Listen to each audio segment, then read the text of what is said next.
So we've got the WhatsApp group, haven't we? Yeah. Where we keep in touch all the time with little achievements, things at the... So we try to meet up on their birthdays, so special occasions. And then, like, the summer's a lot easier, isn't it? Because we can go outdoors. We go to Brynmill Park and things like that. So we meet once a month now, don't we? Once a month, face to face, sort of. It's just having a bit of fun, isn't it? Yeah. And just trying to make it natural and normal for them. Yeah, it should be normal. And actually, we have had your, Foster over to sort of just overnight and stuff as well, because I think she was missing her brother. And then we had him to stay and took him to this little festival in the next village, and it's just exactly what you're saying. You want their childhood to be as normal as possible, because there's not many children have their brothers, scattered all over Swansea. And it's, they want to see each other, don't they? Oh, it's so important for them. The more relaxed we are about it, the more natural it is, and the more natural it is for them. And Christine's not here today, but her two that she's got, we were having them weekly to support her through COVID.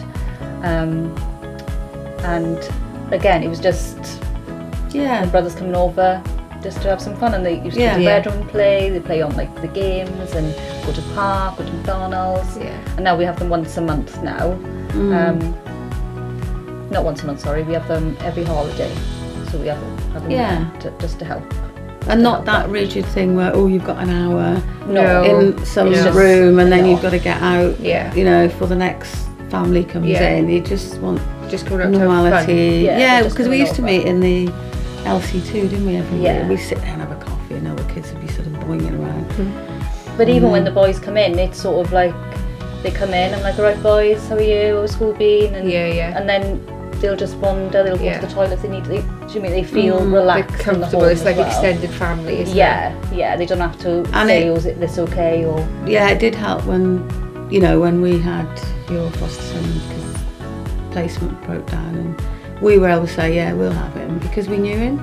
And that would have been really awful for him to go somewhere he didn't know, and he just came to us and actually settled in quickly. I mean, we knew it was only temporary, but it meant that it was nice for our foster daughter to have her brother there for a bit, and it was actually a nice bit of sort of fun for her, really, for a couple of months. So things like that, you could step in and do respite.